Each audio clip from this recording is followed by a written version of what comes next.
Charles has 4 games going on at one time. He's got a game going on with the opponent. Screaming and yelling all the time when he makes a shot. He's got a game going on with the referees. He's got a game going on with the people sitting in the second and third row. It's too much. He is unbelievable. He had to have a blood transfusion when he was about 3 days old. Sometimes I wonder what kind of blood was in the transfusion. All I need is a little tight dress, some red lipstick, and some pumps. I'll be all right. He loves to shock people. It's all part of bad boys getting more attention than good boys. Why don't they just take their ass whipping like people and go home? No, you know, I never got the impression that Charles Barkley liked to shock people. Dreams come true in my new shoe. That's not what I want to say. Charles's honesty may be one of his downfalls. I mean, one of the reasons that he gets in trouble is because everything he says is honest. But ain't no one player can guard me, and y'all can write that down. He's a free spirit. He's John Wayne in shorts. Oh, brother! God want us to win the world championship. I don't know if I go that far, Charles. Oh, no, I talked to him the other night. If you listen to Bark and you shut your eyes, you think there's a young Cassius Clay out there ready to jump out of that skin. I still don't quite have the answer. Maybe he said it right. He's the 9th wonder of the world. He says that he's God's chosen one. It might be tough to disagree with both of those. Somebody had to be me. It might as well be me.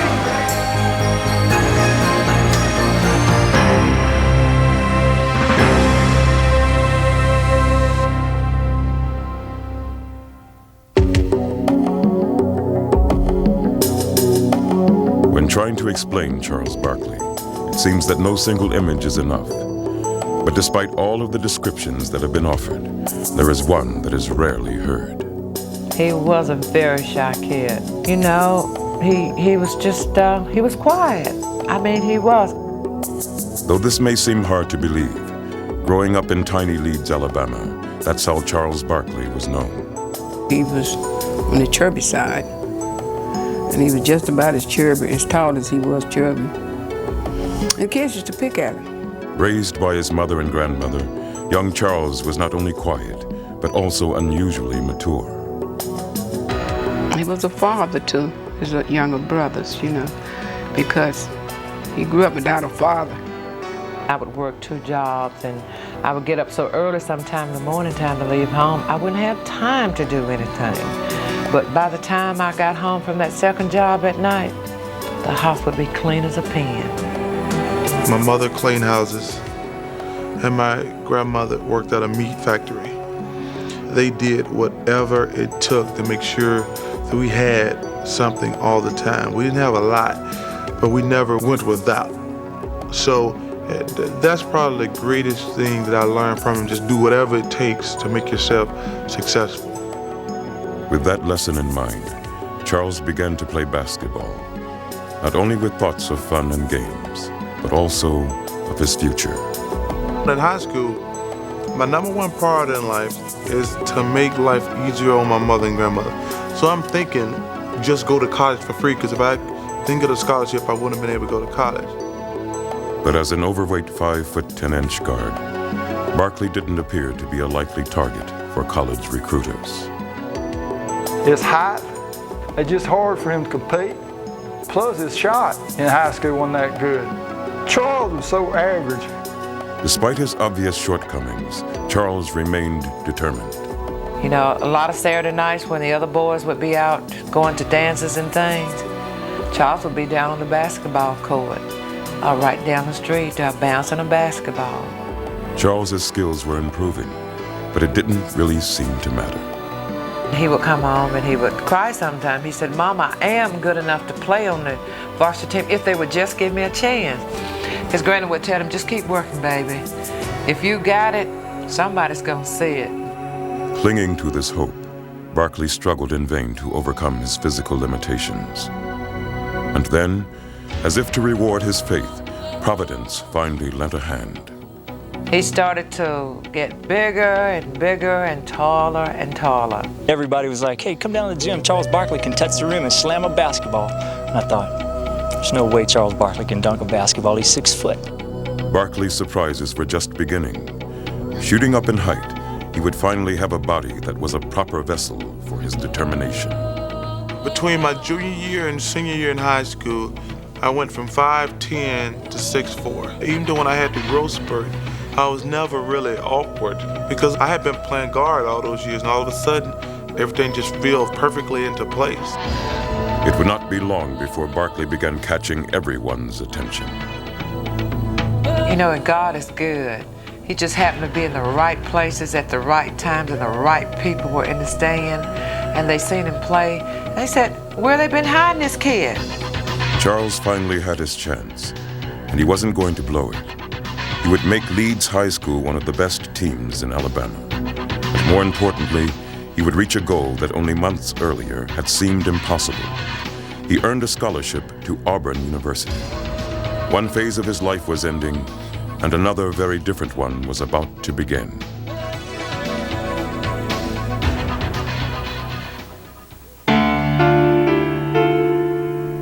The Charles Barkley who arrived on the campus of Auburn University in the fall of 1981 bore little outward resemblance to the one who had left tiny Leeds, Alabama.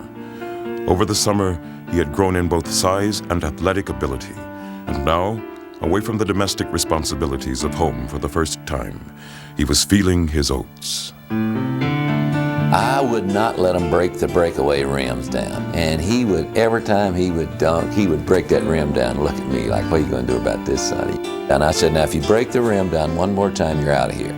And naturally, he's going to do that. He broke it down, and I ran him out of practice. If Charles was causing a stir on campus, it was nothing compared to the impact he had once he took the court for the Auburn Tigers. Watch Barkley moving underneath now, always in motion. Oh, there goes Barkley. Look out for this one. There comes the ball. Are you kidding me? I've never seen anything like that in my life. Are you kidding me? And threw it away. Barkley with a great anticipation. Look at the big guy move. Do you believe it? Barkley. He could do things you couldn't believe. Barkley, my goodness. This is Fetterman inside. Blocked by Barkley. The big guy has turned the game around. No question about it. Will go. There's Barkley again. He lights up the joint. What a player. He was just overweight and didn't look like he was in condition. But once the ball was thrown up and the game began, it was a scary situation. Man, Barkley just hit the deck and he drew an offensive foul. They're going to call it on Bowie. Incidental contact with that guy over the speed limit could give you terminal whiplash. He got to like 310 pounds. I mean, the guy was just mammoth. I mean, he was definitely a man-child. It's a race now, but Barkley's back. Watch him go up. It's phenomenal talent. Phenomenal talent. Long lead to Barkley. And he's fouled down low. You're talking about box office and marquee value. Barkley's a PR man's dream. He has charisma. With his gigantic frame and his explosive style, Barkley attracted attention everywhere he went. And the unheralded Auburn basketball program quickly seized this opportunity to gain national exposure. We were getting attention out of the fact that Charles was so heavy. And I think we worked hard to get publicity any way that we could.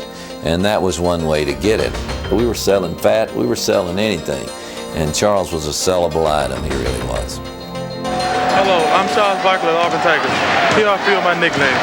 The Bread Truck, the Love Boat, Food World, the Frisco Kid, which is my second favorite, the Wide Loafing League, Town of Fun, the Good Time Blimp.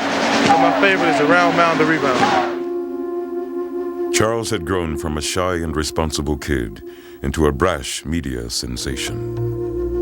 I was always really quiet. And then when they put you in the limelight at the age of 18, you go to college, everybody knows you and everybody's talking to you all the time. Your personality changes.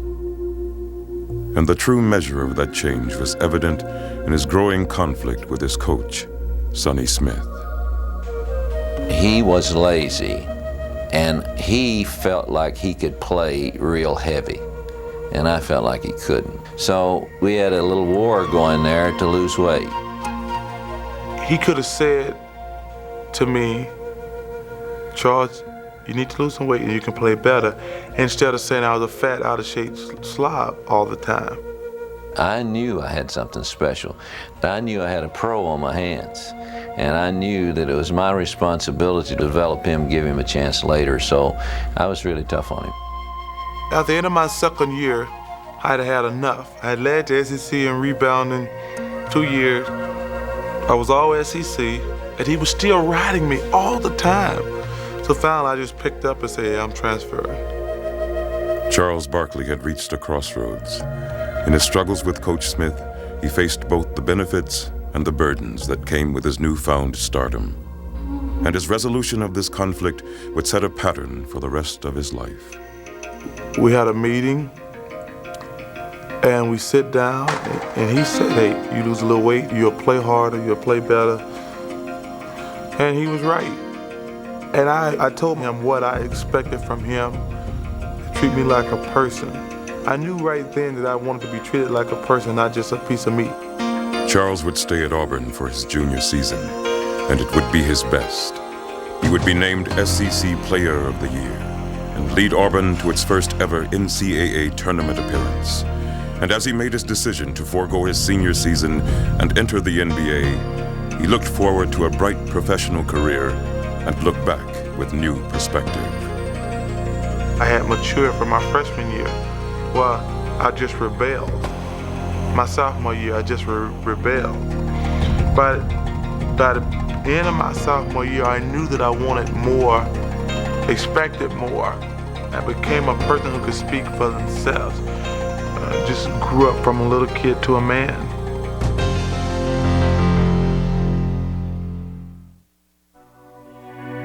With his final season at Auburn, Charles had established himself as one of the most talented players in college basketball.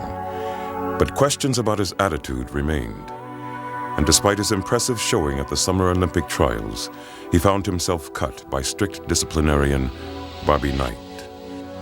I had no real interest in playing on the Olympic team in '84. No disrespect to anybody, I just didn't want to play basketball all summer. Despite Barkley's questionable reputation and his recurring weight problems, the Philadelphia 76ers made him the 5th pick in the 1984 draft. And as he began his rookie season, Charles quickly displayed the ability that had caught the Sixers' attention. It was just his amazing strength and explosiveness, even at that time weighing around 280 pounds. And you'd say to yourself, wow, this guy could be, something special. But though Charles played with raw passion, he seemed unable or unwilling to discipline his talent. Charles's first year was quite an experience. Charles would act up. Charles wouldn't run back to half court. Charles was very difficult, to say the least. It seemed as if Charles had once again fallen into the rebellious trap that he had struggled through at Auburn. But now, he would have veteran center Moses Malone, one of the NBA's hardest workers, to provide him with an example. You could see that Charles wanted to be great, but he didn't want to work at it. So I said, Charles, things you got to do, it's not going to come easy because right now you're into pro ball, you got a lot of great athletes.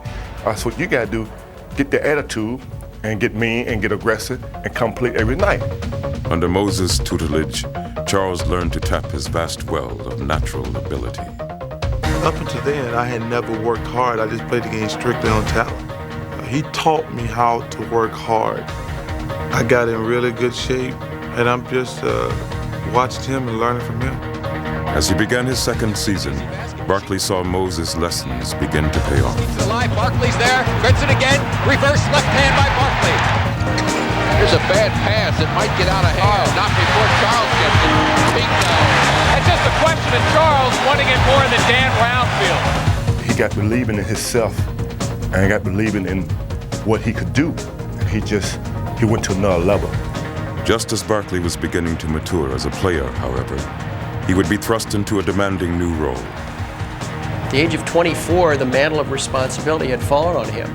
Doc was gone, Moses was gone, Bobby Jones was gone, and it was Charles Barkley's team.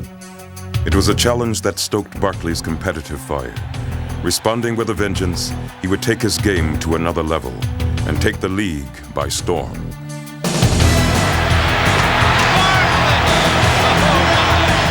Charles just taking over now. Oh, what a pass! Oh, that's the pass of the year. That's the finish. Gotta finish. Oh, what a rejection by Barkley! What a play! What a play! Comes Charles down the lane. guy's just relentless. So here's Barkley now, going to go in by himself. Gets the offensive rebound and slams it. I think he intimidates everyone. Barkley, the move, and a foul. He's just unstoppable. Bull taps it once and can't make it. Charles looks like he's just determined to take over this game about as authoritatively as you can. He went. Whoops. The sucker play by Barkley. Does it work? Yes. Charles was now dominating opponents and doing it in an entirely new way. Charles is on the run again. 2-on-2. Right by Ellis. Oh! Here you had a power forward in a small forward's body with guard instincts, and there's never been a player that I can remember that combined all of that. He's bringing the house down. Barkley had become one of the league's marquee stars, and no one was enjoying it more than Charles himself. Charles is a fun-loving guy, and a big part of his success, I would say, is fueled by emotion. That's what I'm talking about. The ultimate entertainer. That's what he can do best. He is really a different guy. His elevator doesn't always go to the top. Both on and off the court, Charles was now the center of attention. World's highest paid cat. This is called Yeah, Alabama. Go roll to victory, here to stride, your ridiculous football pride, Crimson Tide. Charles at heart is an entertainer. He enjoys being in the limelight. He enjoys being a celebrity. Comegys winds up in the cheerleading section, and Barkley too. He doesn't want to get up. There's an intelligent man. And whether he was playing to fans or reporters, he rarely disappointed. What's the most important thing you have to do next game? Score more points than they do. All you have to do is ask Charles Barkley a question, kickstart him, and he's on his way, and he's honest. Well, we don't have a lot of plays. All the plays we got is get the ball to me somehow. Well, the NBA sent us a rule today that says anytime we foul anybody delivered it too hard, we're going to get ejected from the game, so you're safe. Good. With his no-holds-barred approach to celebrity, Charles had become one of the most distinctive superstars in all of sports and had achieved a level of fame that even he never dreamed of. But with all of his accomplishments, there was still something missing. Since taking over the team's reins, he had been unable to find postseason success. It was a void that had begun to take its toll. Charles cares. Despite all of that outward bravado and all the charisma that flows out of Charles, within is an intense athlete who cares, who has pride, who wants to be successful. And as the 1990 season began, it was clear that Charles was more determined than ever to bring playoff glory to Philadelphia. He wanted the game on his shoulders. He unlike some other players that that aren't comfortable with the chips on the line and the gun staring at them. He thrives on that. 7 seconds left. Charles is going to drive from there. Little 18-footer. Go! What a play by Barkley. There were games when he needed to stop people and play good defense. He did. Dominique Wilkins to the other end. Spin move, scoop shot, offensive foul. Philadelphia has the lead on the ball with 3 seconds left. But as important as his personal heroics was his ability to instill the team with his own spirit.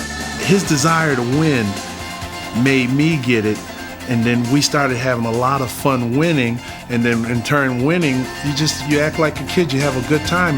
Did he finish that baby or what? And Charles just in ecstasy. Barkley, 1, 2, 3, triple bogey. And the foot stomp. When you're winning. Yes, sir. Feeding off Barkley, the Sixers ran roughshod over the league and enjoyed doing it. Piling up 53 wins and capturing the team's first Atlantic Division title in 7 years, they surged through the season on an emotional high. Sixers will set up for the final shot. AC Green and Charles Barkley. Charles with room. Yes, score it, and a foul. And as they entered the postseason, Barkley's sights were set on nothing less than a march to the finals. He felt at that time that was the most talented team that he had around him, and this was his chance in Philly to get there. In the first round, the Sixers began their playoff quest in style. 3-on-2. Barkley, just the as Barkley led them past the talented Cleveland Cavaliers. Here goes Charles. Great play. That'll do it. This team is too good to worry about one series. We're going to Chicago feeling like we can win. Confidently heading into the second round, Barkley and the Sixers looked forward to facing another up-and-coming young team. A victory against Michael Jordan's Chicago Bulls seemed like it would be the perfect stepping stone to establishing the Sixers' supremacy in the East. But it was not to be. Ambushed by a Chicago team that seemed suddenly to be coming into its own, the Sixers would manage to win only a single game. Takes it all the way to the rack. Barkley's high hopes had been dashed, and Charles himself was left all but brokenhearted. I'm disappointed and frustrated right now. I mean, I can't even put it into words how bad I feel right now. I mean, it's that bad. You know, most of the people out there, they don't understand. They think it's just a game you play. This is your job, and you really care about winning and losing. Chicago would go on to win a championship the very next year, but Philadelphia would never recover.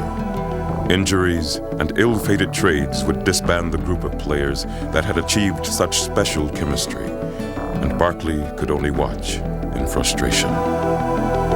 You know, we were only a player or so away from really being able to challenge the whole thing, and before that could happen, that team was dismantled, and I think that really bothered him. Barkley's emotional slide was just beginning. The Sixers began to lose with regularity, and Charles's playoff dreams seemed further away than ever.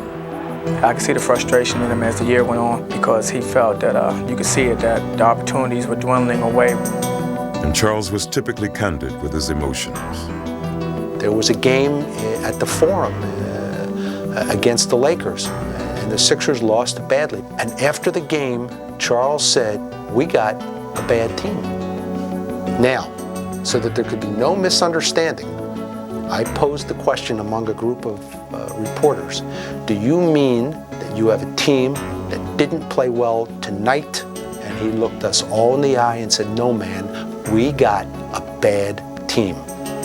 Charles's honesty, which had always seemed so engaging, now was working against him. You know, when you're losing and when you're as abrupt and as abrasive as Charles, that gives people a reason to get on you even more and to start to dislike you. As bad as things were, they would only get worse.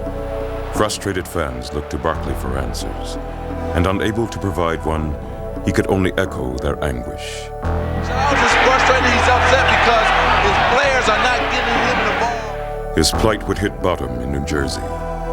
Angered by heckling fans, he would spit into the crowd and unwittingly hit a little girl. That was a bad time for me. I mean, I ain't lying. I didn't think I was going to make it. I didn't think I was going to make it then. I will truthfully admit that. I thought I was going to go crazy because everybody in the world was against me then, and rightfully so.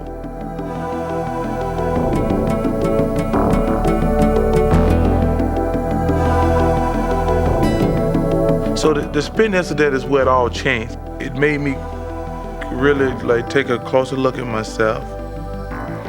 But the most important thing it did was it made me realize that I wanted to win too bad.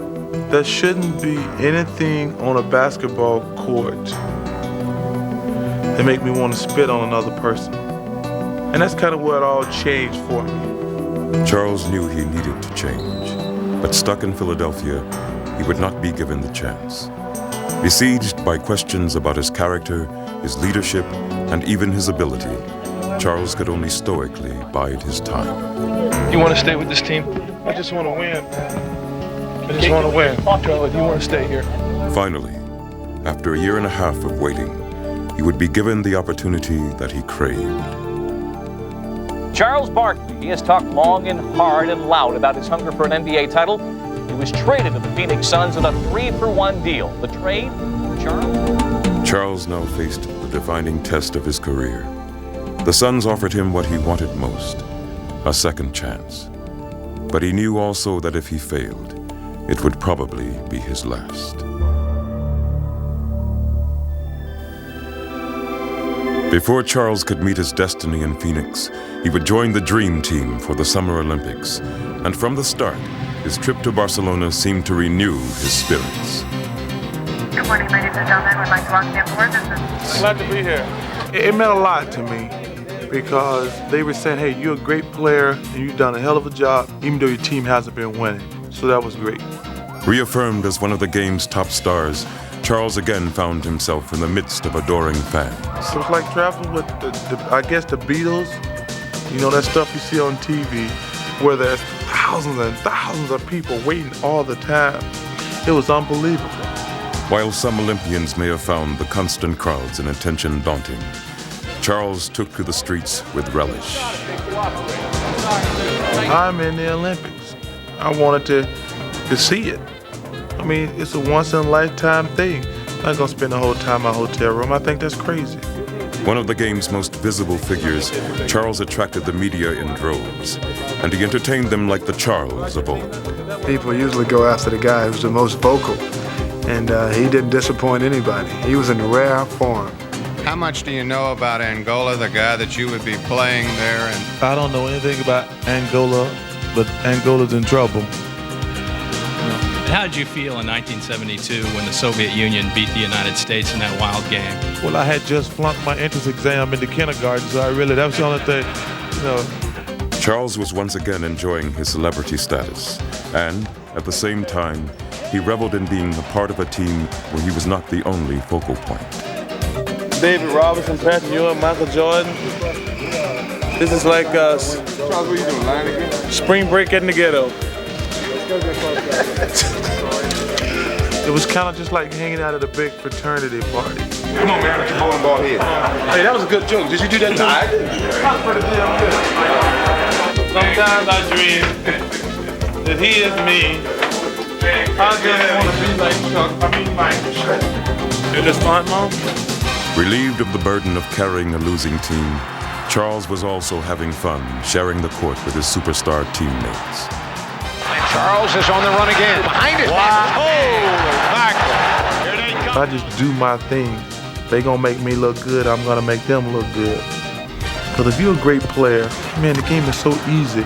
And the better players you play with, the game is even easier.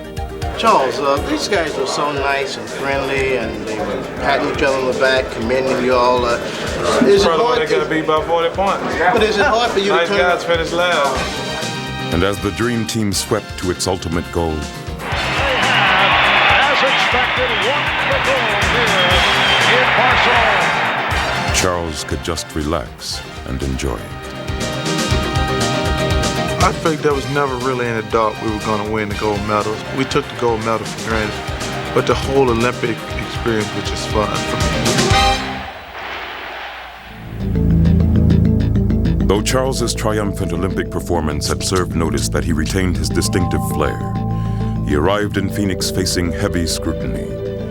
The Suns hoped that Charles would transform them from a perennially good team to a championship contender. But the questions that had arisen in Philadelphia had them nervously wondering whether he could handle the challenge.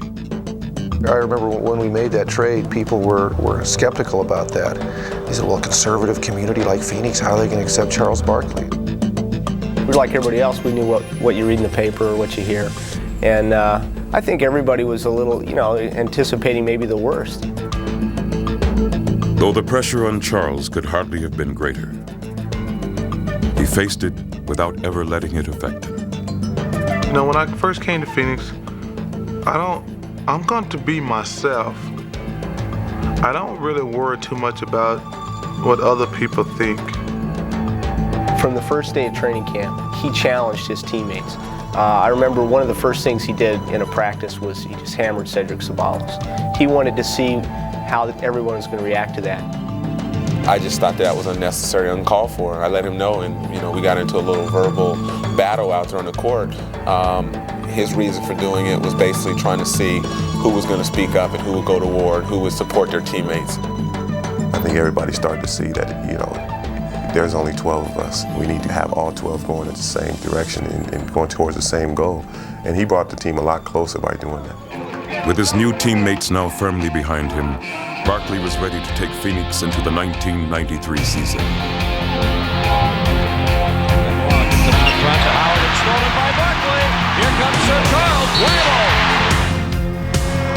Blocked from behind by Barkley. My, oh my, where did he come from? Barkley, nice spin move. Oh, you talk about power. As he had in Philadelphia, Barkley would now put his personal imprint on his team. If you're getting a loose ball and you're close, he'll tell you, get the hell out of the way, this is my ball. A three for Marley that won't fall. Tipped in the air, there's Barkley. If the ball is up for grabs and Barkley is anywhere near it, it's Charles. He absolutely thinks he's the best player on the floor and that he knows more than the referees and you know, nobody should stop him. Here he comes again, and here comes Charles. Don't get in his way. He brought that role of being Mr. Big Tough Guy all the time, making sure that everybody knew that, you know, when the Suns are coming to town, it's a possibility of you getting blown out, getting your butt kicked or whatever. I mean, everybody's starting to put their shoulders up higher, their heads high, and walking with that arrogance. The Barkley-led Suns would take the NBA by storm as Charles continued to surprise his teammates. Beautiful pass. Barkley spotted Barkley. I really knew he was a great player, but I didn't know he was the all-around player that he is. Barkley, and look out, here comes Phoenix. Oh, look at that pass. Oh, my goodness. I didn't realize he could shoot the ball from three-point range. Gill bounced to Charles, 4-3, got it. Beautiful shot, Charles.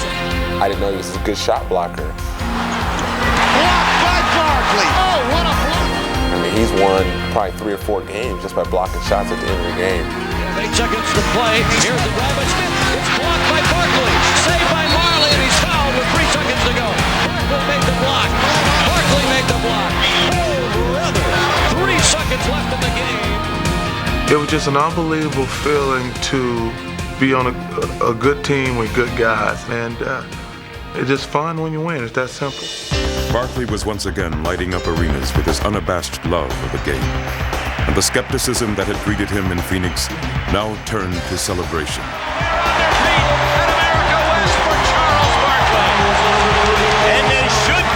He has charisma. He brings people to him. How many guys have a writer following them around and all he does is the Barkley beat? Only a couple quotes from Barkley. He doesn't cover the story, the pre-game stories or anything. He does the Barkley beat. Without question, he's the most popular athlete ever to wear a Phoenix uniform in any sport, and he accomplished that in 1 year. Barkley's revitalization was not only big news in Phoenix, but also throughout the league. He carries on a press conference before every game. You know, he'll have a half-an-hour press conference with the media in every city. Charles's popularity had never been greater.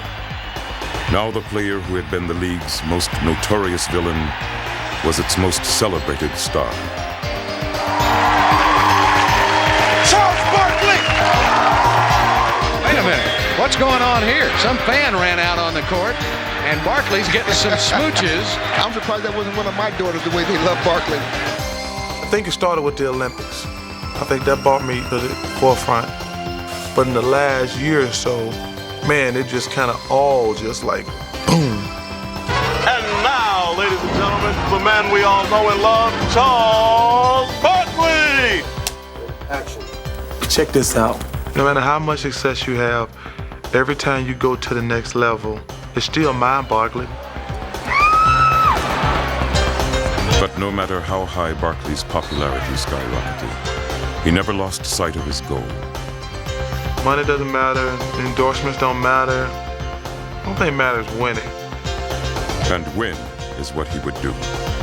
He would lead the Suns to the most victories in franchise history and garner for himself the game's highest individual honor. You led your team in assists, you led them in rebounds, you led them in points, and you led them to the best record in the NBA. The fans here and around America join me in congratulating you, Charles Barkley, the 1992-93 National Basketball Association Most Valuable Player. Congratulations. Charles had completed his remarkable resurrection with a flourish. Charles's teammates now are bowing down to him. But it was clear that Charles's most important test lay ahead of him. That had been obvious from his first day in Phoenix. When Charles came in, I showed him the arena, the new arena here. I said, Charles, you see this beautiful, magnificent building? It was all built without your services. I took him into the arena. See all these seats? They will be full. And I want you to know something, Charles. You didn't put one person in the seats. Every seat was sold out before you ever got here. Now, look up there. What don't we have? Championship flag. That's what we want from Charles Barkley. If you don't bring that championship to us, then don't be telling us what you did for us. The court pass to Worthy. He might score it himself. Slam! But as the playoffs began, it looked as if Charles's inspirational season was going to end embarrassingly short of expectations. And the Los Angeles Lakers go home one victory away from knocking out the winningest team in the NBA. Oh my. We're down 0-2, and I know the next question is, are you guys dead? No, we're going to win the series. We're going to win one Tuesday, and the next game's Thursday. We'll win there. Then we'll come back and we'll win the series on Sunday. And everybody will say what a great series it was. Westfall had made the guarantee, and now Charles would shoulder the burden of making good on it. Hey, sir, let's put it together, guys. Let's win. We got to win tonight. That's simple. Let's show up. So you're always nervous, but it's not a nervous scared. It's nervous like, what can I do now? What he would do was to lead one of the most dramatic comebacks in playoff history, as he simply refused to let the Suns be defeated. They're fighting for their life, led by Charles Barkley. Charles makes everybody's job so much easier because he takes such a burden on himself.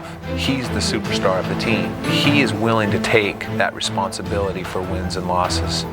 Leading the Suns to 2 straight victories in Los Angeles, Charles returned to Phoenix ready to fulfill Westfall's prophecy. And though the Lakers put up a bitter struggle, Charles finished them off with a relentless determination. In overtime, Phoenix advances. Barkley's next challenge came in the person of San Antonio superstar David Robinson. The baseline gets in underneath. A lot of traffic, though. He's going to lose the ball. Dives for it. Finally picks it up. Here's his fadeaway. Got it. He wouldn't give up on it. With Barkley and Robinson battling to a standstill, the series remained deadlocked through 4 games. But it would be in the 5th game that Barkley would face the Spurs' stiffest challenge. In Game 5, I probably played my best game of my life. We were down the whole game, and I scored 20 points in the 4th quarter, and it was just unbelievable. Barkley now comes in underneath. Reverse layup won't go. He battles for the rebound, follows and scores. Robinson. He tries to jam it, and it's blocked by Barkley. The defensive gem of the night. Here he comes. There he goes. Those are the big plays the Suns need. Ainge on the drive. He'll follow. No! Barkley's there. He'll put it up. Oh, what a shot! Oh, my goodness. He has been a terror here in the 4th quarter. What a game. Nothing personal. I don't mean to brag, but can't no one person stop me. Don't take that personal.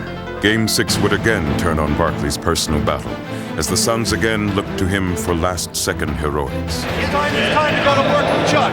KJ will be up. We got 3-point shooters spotted. Bring Chuck right to the ball. Chuck, you go to work. Yeah, I got the best. He wants the ball. Charles wants the ball in every pressure situation there is. Robinson on Barkley. It's his game to win. Barkley, 20-footer, yes, with 1.8 seconds. Charles Barkley. I'll take any shot, anytime, anywhere. Somebody got to be the hero. Might as well be me. In the conference finals, the Seattle Supersonics strategy was a simple one. Stop Barkley, and you stop the Suns. Barkley takes it inside, keeps coming, goes to the hoop. He's knocked down. No whistle, no harm, no foul. Double and triple teaming him, Seattle worked to frustrate Charles. But his fiery determination was undimmed. He goes in, knocked down, Marley follows and scores. Well, the Suns just didn't give up on it. I mean, he might fail, but he's not going to fail because he's not giving it a shot. Charging over and around Seattle's swarm of defenders, Barkley carried Phoenix to a 3-2 lead, and within one victory of his first finals. I remember last year we were playing Seattle in the the sixth game, he put on his jaw. I think the patent tape, had us listening to that. He goes out there and he doesn't have a good game. Doesn't play. He plays hard, but he was playing hard and he was hurting us, though, as he always said. Barkley blocked by Perkins. Boy, what a scramble! Barkley, 4th and 10, doesn't score. This is one that you can definitely pin on me. Oh, it's a difference in the game. It's not often when a guy who's supposed to win the game for you blows it for you. But you take the good with the bad. I wasn't feeling too good because you never know what's going to happen in a situation. Because someone could have gotten hurt, he says, hey, don't worry about it. He says, don't worry about it. Yep, we gave that game to him. He says, I did anyway.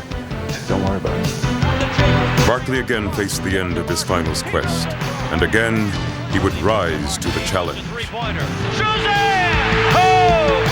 At that point, I'm saying to myself, I just got to play the best game of my life, and I'm going to the finals.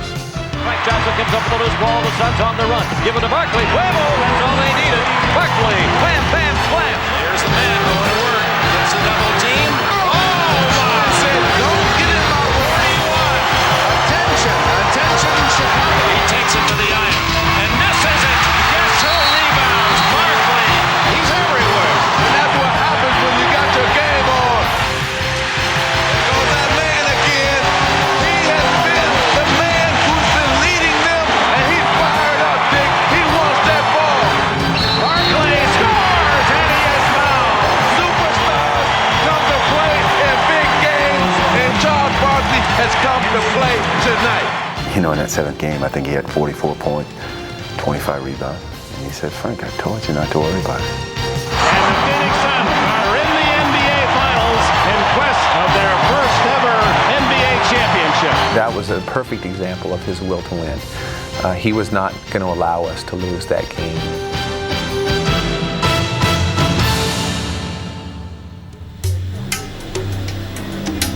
Charles's long-awaited trip to the championship series was finally at hand.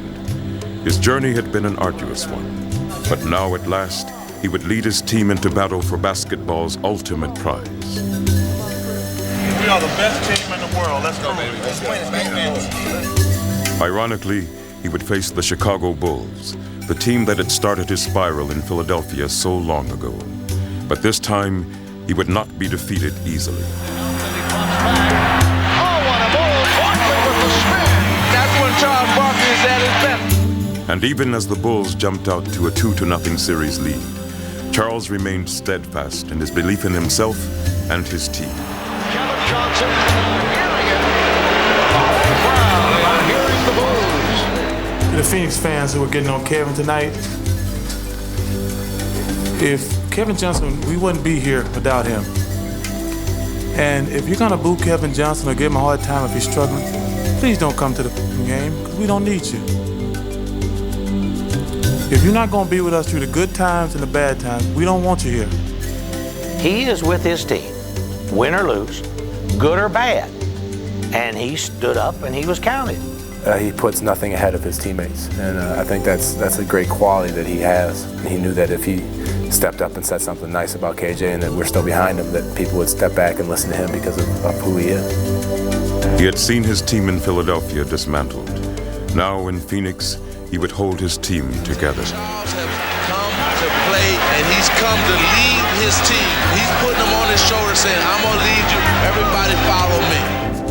Though Barkley would ultimately come up short in his cherished quest, he would never stop fighting. That's a superstar. That's a leader. And he wants a championship. And though the Suns would not fulfill their championship expectations, Barkley would not let their spirit be broken. We played as hard as we could. Can't do no more. I'm proud of my team. I have to give all the respect to the Phoenix Suns for keep fighting back. They really played championship basketball. I expected us to win the World Championship this year. I mean, I expected it all the way. I don't really think we came away empty. I think that we gave it all we had. We played as hard as we could, and that's all anybody can ask of you. You kind of actually caught between a rock and a hard place because you want to say it was a great year, but you feel so bad right now. In your job and in whatever you do in life, if you can honestly say you did the best you could, I think that's all that matters. I don't think anybody can ever say they had a year like I've had it. If we had one, that would have been a capper. He wants it real bad, and he does have it in perspective. If he doesn't get it, his life's not going to end because he doesn't get it, but when he's out there competing, he probably feels like it's going to end if he doesn't get it. I don't look at myself as like a failure because we didn't win the world championship. You know, hey, if we're on a team good enough to win it, we'll win it. If we're not, we won't win it. Like the protagonist of many heroic stories, Charles has come full circle. But despite all the changes he has gone through, he still seems to inspire endless attempts to define him. Charles is the epitome of the conservative ideal, of a guy who never asked for anything, who overcomes odds, goes out and competes, doesn't make excuses, doesn't whine. He just has made a success out of himself. Opinions and perceptions change, but Charles is so enduring. I think anybody that knows Charles Barkley, it's very difficult not to like him. He loves life. He loves the game. He's always smiling, even after bad games. He's just a guy that loves sports, loves his job, and makes everyone else's job a lot more fun. Perhaps he is such an intriguing subject because he has never been particularly worried about making himself clear, except, of course, to the one person with whom he has always managed to come to terms with, himself. You know, people think you're trying to be this and that. I mean, where I'm from, somebody asks you a question, you tell them the truth. I mean, and if I had a chance to do it all over again, maybe I would have just said what they want me to say. But I'm proud of myself because I didn't, because you should be able to be honest. That's it. Simple.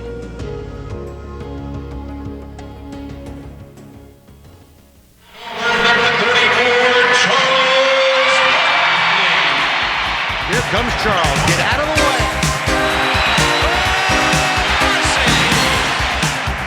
And give it back and send it in.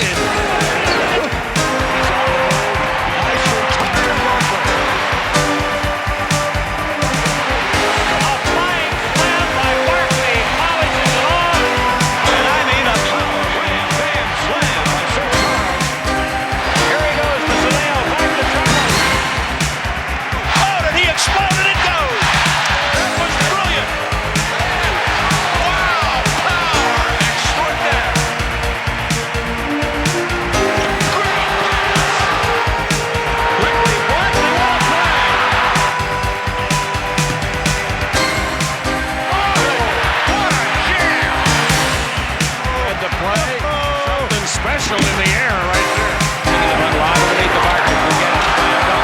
Watch his eyes light up. Whoa, I'm going to the hole. See you later. Kaboom. Yemen's trying to break. Sixers got back in. Dagger rejected by Barkley. Let's watch this. Ooh, that's what I'm talking about.